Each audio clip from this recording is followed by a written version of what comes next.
PUBG में आपने Pochinki के बारे में जरूर सुना होगा। सुना क्या होगा, वहाँ उतरा होगा। पर क्या आपको पता है कि धरती पे एक असली का पोचिंकी मौजूद है? और क्या आपको पता है कि एक ऐसा बिल्डिंग है जो कि ऐसा दिखता है जैसे वो डांस कर रहा है। और आपने मार्वल मूवीज में देखा होगा आयरन मैन को, ठीक है? तो क्या आपको पता है कि एक इंसान ने एक असल का आयरन मैन सूट बनाया था? That's true। इस वीडियो में आप ऐसे amazing non stop random facts को जानोगे ना, जिनको सुनकर आप कहोगे ओह माय गॉश, यकीन नहीं हो रहा मेरे को। Fact number 23। क्या आपको पता है कि आपके मोबाइल में जो सिम कार्ड होता है ना, वो दिखने में इतना छोटा होता है, पर अगर आप उसे जूम करके देखोगे ना, तब आप उसमें एक अमेजिंग से सर्किट डिजाइन देखोगे। और इसमें एक एक कंपोनेंट इतना महत्व का है कि अगर उसमें से एक भी पार्ट हिल जाए ना, तब आपका सिम कार्ड काम करना बंद कर देगा। तब भी आपका सिम कार्ड का हर एक कंपोनेंट अपने जगह पर ही रहता है। That's amazing. आप अपने सिम कार्ड के जूम्ड पिक को आप देख सकते हो, इसमें कितना डिटेल्ड कारीगरी बना रहता है। दैट्स गजब। Fact number 22। ये एक फैक्ट है कि जितना पॉपुलेशन इंसान का है 700 करोड़, उससे 3 गुना ज्यादा पॉपुलेशन है चिकन का 2100 करोड़ इनका आबादी है पूरी दुनिया में। That's amazing. मतलब chickens outnumber humans by 3:1 2018 के एक सर्वे के हिसाब से। Fact number 21। आप साइंस में ये जरूर सुने होंगे कि सूरज से धरती तक लाइट पहुंचने में 8 मिनट्स के आसपास लगता है, पर सूरज के कोर से यानी सूरज के सेंटर से सूरज के सतह तक यानी सूरज के कोर से सूरज के सरफेस तक लाइट पहुंचने में उसको अपने आप में ही करीब 1 लाख साल लग जाते हैं। और जब वो लाइट उसके सतह तक पहुंचता है, सूरज के सतह तक पहुंचता है, सूरज के सरफेस तक पहुंचता है, वहां से फिर धरती पर आने में सिर्फ 8 मिनट लगते हैं। That's गजब। Fact number 20। डांसिंग हाउस टैनकीकी डम होटल नाम का एक ये होटल है, और इसका स्ट्रक्चर ऐसा है जैसे मानो ये डांस कर रहा हो। और ये दुनिया के सबसे अमेजिंग होटल्स में से एक है। इस होटल के अंदर जाने पर ऐसा नहीं लगेगा कि इसमें कुछ टेढ़ा मेढ़ा है, वो बिल्कुल नॉर्मल सा लगेगा, पर बाहर से ये बहुत ही वियर्ड कारीगरी वाला डिजाइन इसमें किया गया है। Fact number 19। मैंने आपको एक बार फैक्ट बताया था ये कि जितने भी मोबाइल फोन कंपनीज है, ओप्पो, वीवो, शाओमी एक्सेट्रा, ये सब एप्पल, तो इसमें से सबसे पहला कंपनी कौन सा है जो कि दुनिया में सबसे पहला बार मोबाइल फोन ले आया था? इसका आंसर है मोटोरोला। ठीक है, आपको पता ही होगा, मोटोरोला ने सबसे पहले इस दुनिया में फोन ले आया था। पर अगर मैं टच स्क्रीन फोन्स की बात करूं, तो क्या आपको पता है कि सबसे पहला टच स्क्रीन फोन कौन सा था? तो वो था ये फोन। इसमें जो आप डायलिंग पैड देख रहे हो, ये टच स्क्रीन था, और टेक्निकली दुनिया का सबसे पहला टच स्क्रीन फोन यही था। और IBM नाम का ये टेक्नोलॉजी कंपनी, जिसके बारे में आप बहुत बार सुने होंगे, उसने इसे 1992 में लॉन्च किया था।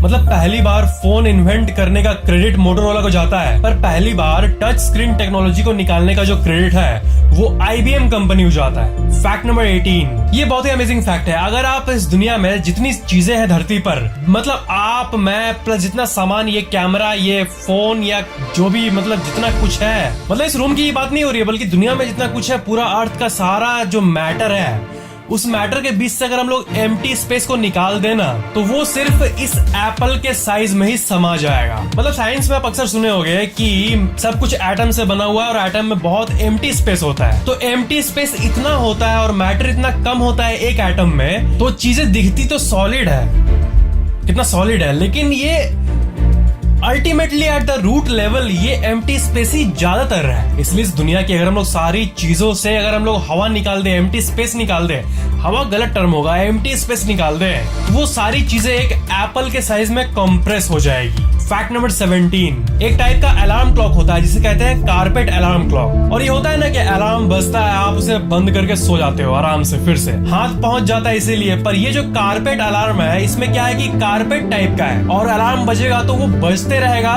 आप कुछ भी कर लो, आपको उठकर उस पर जाना पड़ेगा, उस पर चढ़ना पड़ेगा, उस पर खड़े हो गए तब जाके वो अलार्म बंद होगा। Fact number 16। लंदन यूके में एक द घेरकिन नाम का ये बिल्डिंग है, और आप इसे देख सकते हो, ये दुनिया के सबसे अमेजिंग स्ट्रक्चर्स में से एक है। और ये ऐसा दिखता है मानो कि एक मिसाइल खड़ा हो शहर के बीच में। Fact number 15। The great Wall of China, आपने इसके बारे में जरूर सुना होगा, ठीक है? ये दुनिया के सबसे अमेजिंग स्ट्रक्चर्स में से एक है। तो ये बहुत ही लंबा, आपको पता ही होगा, और ये दीवार से ही बना है, वॉल है, और ये ईंट मिला के बना है, ईंट से बना है, ठीक है? तो क्या करते हैं ना कि चोरी करने वाले लोग इतने मोटिवेटेड होते हैं चोरी करने के लिए, इसका जो एक एक ईंट है, ईंट को लोग उठा के चुराने लगे। मतलब कि चोर जाते हैं, दीवार को तोड़ते हैं खच खच करके, उसमें से ईंट लेते हैं और ले जाके अपने घर में लगाते हैं, अपने घर में यूज करने के लिए, फ्री में ईंट मिल जाए इसीलिए। What the fact man.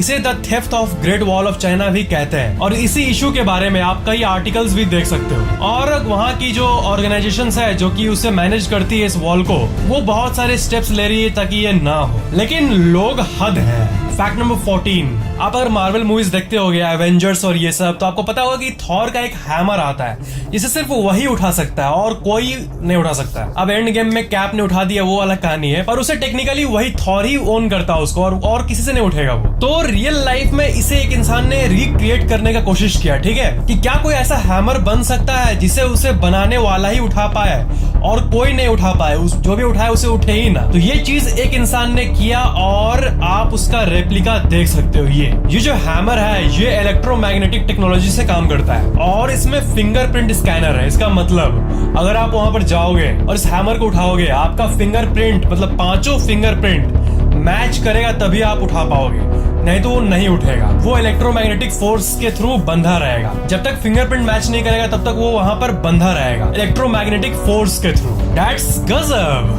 Fact number 13, Marvel movies देखते समय आपके दिमाग में कभी आया है कि क्या ये आयरन मैन सूट रियल हो सकता है कि उस सूट को पहने और हम लोग उड़ने लगे? तो एडम सैवेज नाम का ये इंसान real life iron man suit बनाया और आप ये देख सकते हो, ये लिटरली आपको हवा में उड़ा सकता है। इन्होंने एक ऐसा सूट बनाया जो कि बिल्कुल आयरन मैन सूट का रेप्लिका है। पर फर्क ये है ना कि जैसे आयरन मैन में ऊपर उठने के बाद वो आसमान में भी अपने आप को बैलेंस कर लेता है, वो काम ये सूट अभी तक नहीं कर पाता है। लेकिन जमीन से आपको उठाने का काम और थोड़ी दूर तक ऐसे करके वर्टिकली उड़ाने का काम ये कर देता है काइंड ऑफ। मतलब धीरे धीरे जो मार्वल की जो फैंटेसीज है उसे साइंस पूरा कर रहा है। दैट्स, कुछ और बोलना चाहिए, गजब गजब गजब। दैट्स गजब, फैंटास्टिक प्लस गजब। That's it. फैक्ट नंबर 12, आपको पता है ना कि जो टीवी में जो शोज आते हैं और जो सिंगर्स होते हैं ये रॉयल्टी के थ्रू कमाते हैं। अब रॉयल्टी क्या होता है, देखो,